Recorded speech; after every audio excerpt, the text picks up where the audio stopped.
Queridos hermanos, iniciamos la lección divina de este día domingo 13 de marzo, segundo domingo del tiempo de Cuaresma. Por la señal de la Santa Cruz de nuestros enemigos, líbranos, Señor Dios nuestro, en el nombre del Padre, y del Hijo, y del Espíritu Santo. Amén. Señor mío y Dios mío, creo firmemente que estás aquí, que me ves, que me oyes. Te adoro con profunda reverencia, te pido perdón de mis pecados y gracia para hacer con fruto este tiempo de lección divina. Madre mía Inmaculada, San José, mi Padre y Señor, Ángel de mi guarda, interceded por mí. En este día, domingo, en la primera lectura, leemos el libro del Génesis, capítulo 15, versículos 5 al 12 y 17 al 18. En aquellos días, Dios sacó a Abraham de su casa y le dijo: mira el cielo y cuenta las estrellas si puedes. Luego añadió: así será tu descendencia. Abraham creyó lo que el Señor le decía y por esa fe el Señor lo tuvo por justo.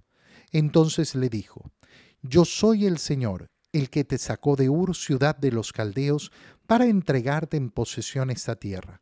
Abraham replicó: Señor Dios, ¿cómo sabré que voy a poseerla?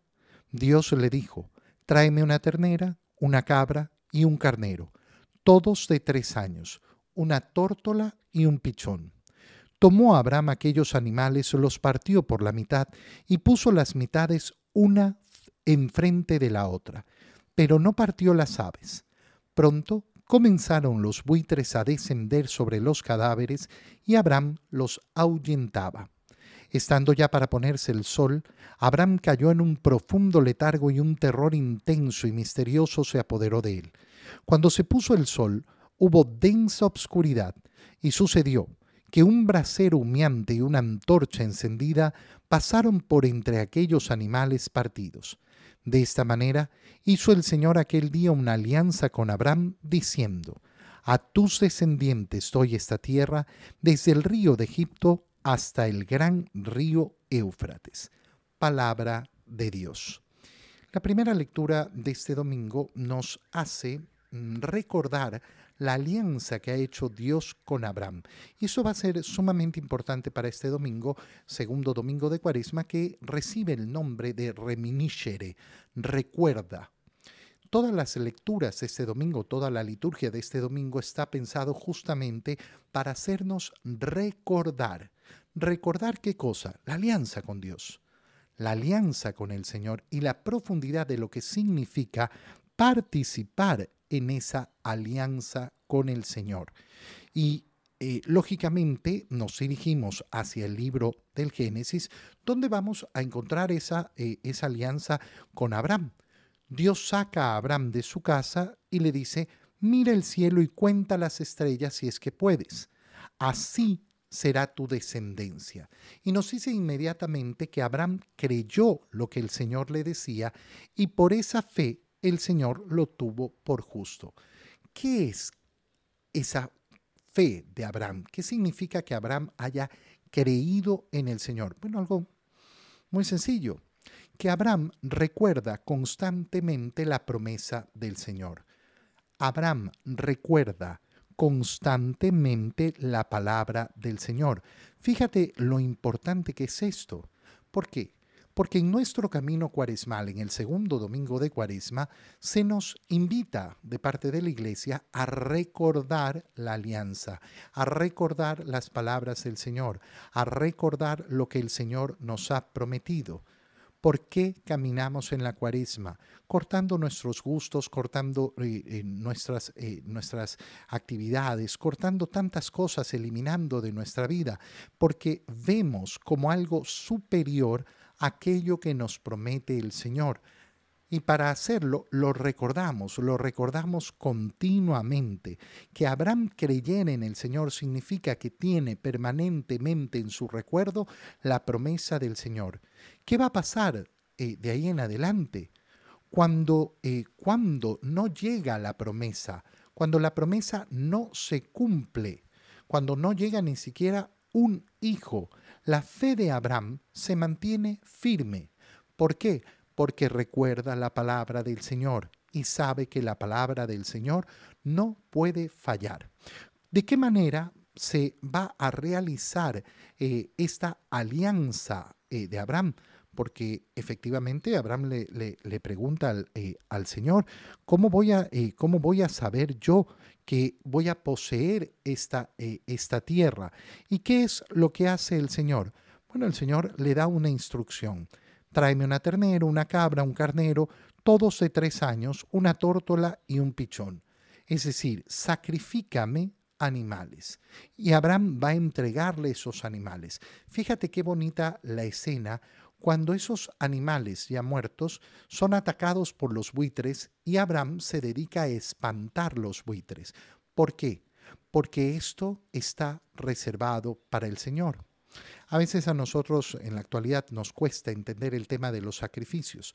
Esos animales ofrecidos en sacrificio a Dios. ¿Por qué? Porque pertenecemos a la nueva alianza y en la nueva alianza no tenemos la necesidad de ofrecer ningún sacrificio de animales. Pero la imagen de ese sacrificio es la imagen que todavía vive hoy.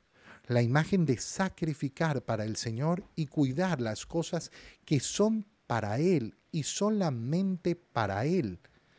Qué bonito entonces, cómo es espantar los buitres.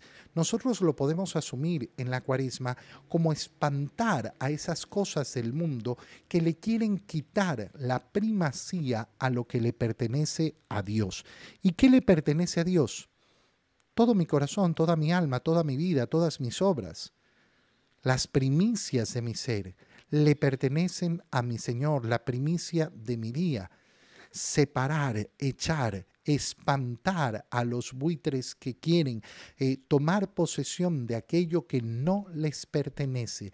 Mi vida no le pertenece a los buitres.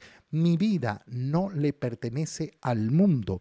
Mi vida le pertenece a Dios y solamente a Dios. ¿Qué sucede? Estando ya para ponerse el sol, Abraham cayó en un profundo letargo y un terror intenso y misterioso se apoderó de él. Un suceso místico con el cual Abraham no está acostumbrado ni está relacionado. Es esa presencia del Señor que va a tomar para sí esas ofrendas que le ha dado a Abraham. Y entonces esto sucede cuando un brasero humeante y una antorcha encendida pasaron entre aquellos animales partidos. De esta manera, Dios acepta la ofrenda que le está dando a Abraham. Recuerda el sacrificio que ha hecho Abraham para sellar la alianza con Dios. Y eso nos hace recordar el sacrificio que ha hecho Cristo por nosotros para sellar la nueva y definitiva alianza con Dios a través de esta aceptación. Y por eso es tan importante que nosotros le pidamos a Dios, acepta en primer lugar la ofrenda del sacrificio de Cristo. Eso es lo que pedimos en la misa y nos unimos a ella. Y a esa ofrenda, a ese sacrificio de Cristo, sumamos nosotros todas nuestras obras, todas nuestras acciones, toda nuestra vida, todo nuestro corazón y toda nuestra alma. En la segunda lectura leemos la carta del apóstol San Pablo a los Filipenses, capítulo 3, versículos 17 hasta el capítulo 4, versículo 1. Hermanos, sean todos ustedes imitadores míos y observen la conducta de aquellos que siguen el ejemplo que les he dado a ustedes. Porque como muchas veces se lo he dicho a ustedes y ahora se lo repito llorando, hay muchos que viven como enemigos de la cruz de Cristo. Esos tales acabarán en la perdición, porque su Dios es el vientre. Se enorgullecen de lo que deberían avergonzarse y solo piensan en cosas de la tierra. Nosotros, en cambio, somos ciudadanos del cielo, de donde esperamos que venga nuestro Salvador Jesucristo. Él transformará nuestro cuerpo miserable en un cuerpo glorioso semejante al suyo, en virtud del poder que tiene para someter a su dominio todas las cosas. Hermanos míos, a quienes tanto quiero y extraño, ustedes, hermanos míos amadísimos, que son mi alegría y mi corona, manténganse fieles al Señor. Mira cómo en la segunda lectura sacada de la carta de San Pablo a los Filipenses continúa la idea de ese reminiscere, es decir, de ese recordar, recuerda. ¿Qué tenemos que recordar ahora? ¿Cómo se ha comportado San Pablo? Y San Pablo lo dice con una claridad tremenda, no lleno de orgullo, no lleno de orgullo, sino como maestro en Cristo que es. Sean todos ustedes imitadores míos. Observen la conducta de aquellos que siguen el ejemplo que les he dado a ustedes. Recuerden cómo deben actuar. ¿Y cómo recordamos cómo debemos actuar? Recordando cómo ha actuado Pablo. ¿Y por qué? Porque Pablo ha actuado al modelo de Jesús. Pablo no es un modelo imitable por sí mismo, sino Pablo es un modelo imitable en su unión a Cristo. Recuerden entonces a quién tenemos que imitar. Recuerden cuál es la conducta que tenemos que seguir. Ahora les repito llorando que hay muchos que viven como enemigos de la cruz de Cristo. Enemigos de la cruz de Cristo. Claro, efectivamente, oye, a mí me ha tocado tantas veces escuchar a personas que dicen, no, a mí no me gusta ver a Cristo en la cruz. No, a mí me gusta verlo glorioso, lindo, bello. ¿Y cómo llegas a la gloria si no pasas por la cruz? Si tú no recuerdas que es la cruz el precio de nuestros pecados, ¿cómo vas a alcanzar la gloria? ¿Cómo vas a alcanzar la gloria de la resurrección? ¿Acaso te vas a inventar tu propio camino? Porque si te inventas tu propio camino, hermano mío, ya no sigues a Cristo. Ya te sigues simplemente a ti mismo y si tienes que darte cuenta de que algo es terrorífico, es seguirme a mí mismo, seguirme a mí mismo. No, yo sigo a Cristo. Enemigos de la cruz, enemigos de cualquier sufrimiento. Enemigos de la cruz significa todos aquellos que rechazan los olores, los sufrimientos, las enfermedades, aquellos que culpan a Dios además. ¿Por qué Dios ha permitido esto? Bueno, ese al final del día termina siendo un enemigo de la cruz de Cristo. ¿Cómo terminarán esos tales? Dice San Pablo. Acabarán en la perdición porque su Dios es el vientre. Fíjate en esta expresión tan dura, tan fuerte, pero además tan clara. Su Dios es el vientre. ¿Qué quiere decir? Que su Dios es simplemente lo que siento, lo que experimento en esta vida. ¿A mí qué es lo que me interesa? Me interesa que no me duela el vientre, que no me duela la panza. A mí lo que me interesa es que yo no sienta dolor, que yo no tenga perturbaciones, que yo no tenga intranquilidades, que yo no tenga sufrimientos. Eso es lo que me interesa. Me interesa una paz simplemente mundana, es decir, estar en tranquilidad en este mundo, pasármelo bien, estar relajado. Su Dios no es el Señor que subió a la cruz. Su Dios es el vientre, es decir, las cosas de este mundo. Se enorgullecen de lo que deberían avergonzarse y solo piensan en las cosas de la tierra. ¿Se enorgullecen de qué? De tonterías. De tonterías. Mira, un tema que siempre tenemos que estar recapacitando, pensando, meditando, poniendo en nuestra oración, planteándolo delante del Señor es la superficialidad de nuestro corazón. A veces a mí me toca decirle a una persona, oye, ¿tú has reflexionado sobre la superficialidad? Superficialidad que a veces es muy notoria desde el ámbito externo, ¿no? El modo de hablar de una persona. El modo de hablar de una persona que refleja, oye, esta persona se deja llevar por todos los clichés del mundo, por todos los clichés del mundo.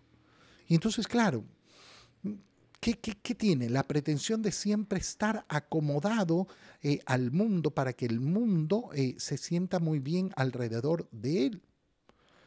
Hay personas, por ejemplo, que imitan la forma de hablar de los otros sin pensar y repiten el modo de hablar, el modo de decir, el modo de expresarse. Pero uno hace una pausa y dice, momento, momento, yo tengo que ser auténtico. Yo tengo que ser auténtico, no imitador de tonterías, auténtico en mi modo de ser. Seguidores efectivamente de ese enorgullecimiento de las cosas de este mundo, pensando solo en que si yo tengo una posición, si yo tengo tales amigos, si yo tengo no sé qué, entonces estoy bien, estoy acomodado en este mundo. Y San Pablo dice, de eso deberían avergonzarse. Solo están pensando en las cosas de la tierra. Los que seguimos a Cristo, en cambio, somos ciudadanos del cielo. Fíjate en esa expresión. Preciosa, verdaderamente preciosa. Pregúntate en este domingo, ¿tú eres consciente de ser ciudadano del cielo? Yo vivo como ciudadano del cielo. ¿Qué significa ser ciudadano del cielo? Significa que constantemente estoy buscando el cielo, que yo siento perfectamente mi pertenencia no en este mundo, que a mí las cosas de este mundo me sirven, claro, que tengo amores en este mundo, por supuesto que tengo amores en este mundo, por supuesto que me interesa el bienestar de este mundo y sufro con los sufrimientos de este mundo, pero ninguna de las cosas de este mundo me quitan la visión de dónde pertenezco, de que yo he sido comprado con la sangre de Cristo para vivir la eternidad en la gloria de Dios. Vivir la eternidad en la gloria de Dios. Ese es el destino de los ciudadanos del cielo, de donde esperamos que venga nuestro Salvador Jesucristo. ¿Cómo vive un ciudadano del cielo? En la espera. Ven, Señor Jesús, y continuamente estamos en ese deseo, porque Él transformará nuestro cuerpo miserable en un cuerpo glorioso semejante al suyo. Esta es la esperanza del ciudadano en el cielo. A mí me podrán suceder 1000 desventuras y 1000 sufrimientos en esta vida. Si tengo que enfrentarlos, los enfrentaré. Pero sobre todo, voy a tener mi corazón puesto en la esperanza de que voy a ser victorioso en Cristo, y eso significa que yo también voy a resucitar. Un día tendré que morir, sí, tendré que morir. No es algo que me gusta, no es algo que me atrae. Pero resulta que la muerte no tiene la última palabra, porque la última palabra le pertenece a Cristo. Y Él tiene efectivamente el poder para someter a su dominio todas las cosas. Y por eso termina Pablo diciéndonos, a quienes tanto quiero, hermanos míos, hermanos amadísimos, que son mi alegría y mi corona, manténganse fieles en el Señor. Fíjate bien, la misma idea de la primera lectura. Abraham creyó en el Señor y por eso el Señor lo tuvo por justo. ¿Por qué? Porque recuerda permanentemente la promesa que le ha hecho el Señor. Recuerda la promesa que le ha hecho el Señor. Ha escuchado la palabra del Señor y la mantiene en su recuerdo. Del mismo modo, San Pablo nos dice, manténganse fieles al Señor. No se dejen atraer por las cosas de este mundo. En el Evangelio, leemos el Evangelio de San Lucas, capítulo 9, versículos 28 al 36. En aquel tiempo Jesús se hizo acompañar de Pedro, Santiago y Juan, y subió un monte para hacer oración. Mientras oraba, su rostro cambió de aspecto y sus vestiduras se hicieron blancas y relampagueantes. De pronto aparecieron conversando con él dos personajes rodeados de esplendor. Eran Moisés y Elías, y hablaban de la muerte que le esperaba en Jerusalén. Pedro y sus compañeros estaban rendidos de sueño, pero despertándose vieron la gloria de Jesús y de los que estaban con él. Cuando estos se retiraban, Pedro le dijo a Jesús: Maestro, sería bueno que nos quedáramos aquí y que hiciéramos 3 chozas, una para ti, una para Moisés y otra para Elías, sin saber lo que decía. No había terminado de hablar cuando se formó una nube que los cubrió, y ellos, al verse envueltos por la nube, se llenaron de miedo. De la nube salió una voz que decía: Este es mi Hijo, mi escogido, escúchenlo. Cuando cesó la voz, se quedó Jesús solo. Los discípulos guardaron silencio y por entonces no dijeron a nadie nada de lo que habían visto. Palabra del Señor. ¿Dónde está la idea del recuerdo, de ese reminiscere que hemos dicho que marca la liturgia de este segundo domingo de Cuaresma, que los discípulos mantuvieron en secreto? Los otros evangelios sinópticos nos dicen que Jesús ha sido el que les ha dicho: no digan lo que han visto hasta que el Hijo del Hombre haya resucitado de entre los muertos. Entonces recordaron. Después de la resurrección, recordaron lo que había sucedido en el monte Tabor. San Lucas no cuenta este particular de esa petición del Señor, pero dice que efectivamente los discípulos guardaron en secreto lo que habían vivido en el monte Tabor. ¿Hasta cuándo mantuvieron ese silencio? Hasta que lo recuerdan después de la resurrección y comienzan efectivamente a hablar de lo que habían visto y lo que habían escuchado en esa escena de la transfiguración del Señor. En segundo lugar, la idea del recuerdo está justamente en recordar quién es Jesús. Recuerda que Jesús es verdadero Dios. Jesús no es simplemente un maestro. Jesús no es simplemente un iluminado, un hombre que ha marcado una revolución, uno que ha transformado las vidas de otras tantas personas. No, Jesús es Dios. Recuerda quién es Cristo. Recuérdalo bien, porque cuando recuerdas quién es Cristo y contemplas su sangre derramada por ti, entonces sientes verdaderamente el peso de la vida que tú y yo tenemos que llevar en virtud de esa sangre de Cristo, en virtud de ese sacrificio que ha hecho el Señor por nosotros. Analicemos en profundidad el Evangelio. Solo se hace acompañar el Señor por Pedro, Santiago y Juan. En varias ocasiones escoge el Señor que solo estos 3 discípulos lo acompañen. ¿Por qué no todos? ¿Por qué no todos? Bueno, el Señor hace lo que le da la gana, ¿eh? Qué bonito es ver la libertad del Señor. No, pero hubiera sido... Cuando una persona comienza a elaborar estas teorías a partir de que hubiera sido mejor de acuerdo a mis criterios, se olvida de una condición esencial. A ti Dios no te ha pedido opinión. A ti Dios no te pide consejo. Dios hace lo que quiere y le ha parecido que era lo mejor que fueran solo 3. Esos 3 van a contemplar la gloria. Bueno, sucede también en la vida de la iglesia. ¿Por qué hay personas que tienen visiones sobrenaturales? ¿Por qué hay personas que tienen una presencia de Dios más amplia? Porque Dios así lo ha querido. Y ninguno de nosotros, ay, ¿por qué no me pasa a mí? Porque Dios no lo ha querido. Eso no significa que yo tenga menos. Recuerda todo lo que Dios te ha dado. Dios me ha dado su palabra, yo no necesito más. De hecho, a mí cuando una persona me dice: Padre, es que me apareció no sé qué, maravilloso, agradece a Dios. Pero venga usted, mira, yo no ando de cazador de visiones, no ando de cazador de visionarios. De hecho, me preocupan mucho las personas que andan tan arraigadas en ver lo que dice el visionario no sé qué y el visionario no sé cuánto. Andan con el alma muy inquieta, muy inquieta. ¿Por qué necesitas algo más que la palabra de Dios? ¿Por qué necesitas algo más? Y mira cómo es de importante esto, porque vamos a ver cómo el Padre lo que manda es: escúchenlo. Escuchen aquí a Jesús. Escuchen a Jesús. Eso es lo que tienen que hacer. Subieron al monte para hacer oración. La transfiguración se produce en la oración. Qué importante es darnos cuenta que si nosotros queremos vivir esa intimidad con el Señor, descubrir la profundidad del Señor, no lo podemos hacer de otro modo si no es con una vida de oración y oración profunda.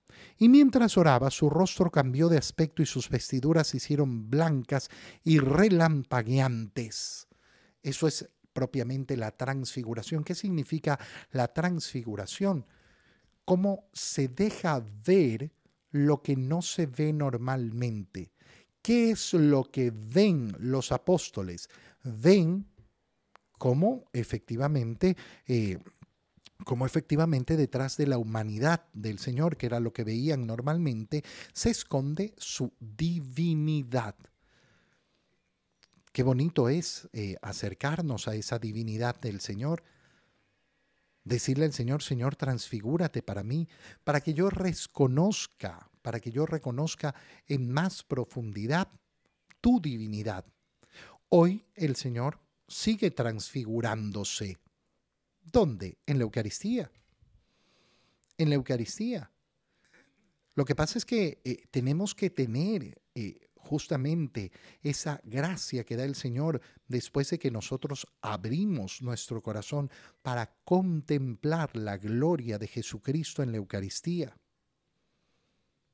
Para contemplarlo en la Eucaristía y enamorarnos cada vez más de la Eucaristía. Aparecen conversando con él dos personajes rodeados también de esplendor. Eran Moisés y Elías. ¿Qué representan Moisés y Elías? La ley y los profetas. Eso es importante porque vemos que Moisés y Elías están resplandecientes, llenos de esplendor, nos dice el evangelista. Es decir, que no están en una condición de condenados. Sabemos, lógicamente, que antes de la pasión, muerte y resurrección de nuestro Señor, los cielos no se han abierto. Pero los justos que han muerto antes del Señor no viven en una condición de condena. No viven en una condición de condena. Viven en una condición de espera de la gloria de Dios. Y hablaban de qué? Hablaban de la muerte que le esperaba en Jerusalén.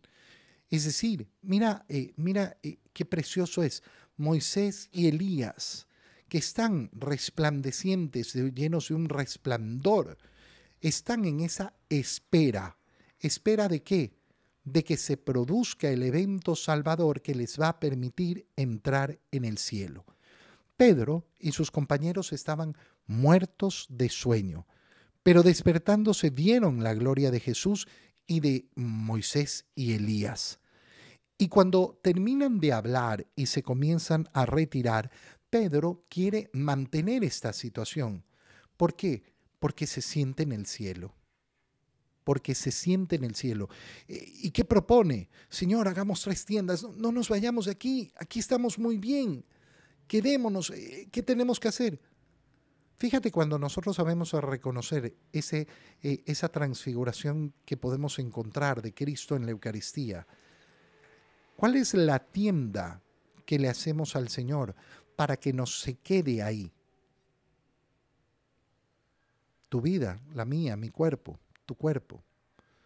Lo metemos por nuestra boca, le damos posada para que se quede con nosotros, para que se quede con nosotros.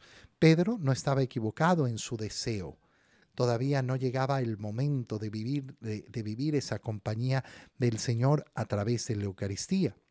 No había terminado de hablar cuando se formó una nube que los cubrió. Fíjate cómo les ocurre exactamente lo mismo que a Abraham en la primera lectura. Se llenan de miedo. Se llenan de miedo. ¿Por qué? Porque van a tener justamente un encuentro profundo con Dios. Y de la nube que se había formado sale una voz que dice: este es mi Hijo, mi escogido. Escúchenlo. ¿Cuál es la clave de la liturgia de este segundo domingo de Cuaresma? Reminiscere. Recuerda. ¿Recuerda qué? Recuerda que el Padre te ha dicho que tienes que escuchar a Jesús. Recuerda que el Padre te ha dicho que tienes que escuchar a Jesús. Hazle caso al Padre. Escucha al Señor. Te doy gracias, Dios mío, por los buenos propósitos, afectos e inspiraciones que me has comunicado en este tiempo de lección divina. Te pido ayuda para ponerlos por obra. Madre mía Inmaculada, San José, mi Padre y Señor, Ángel de mi guarda, interceded por mí. María, Madre de la Iglesia, ruega por nosotros. Queridos hermanos, que tengan todos un feliz día.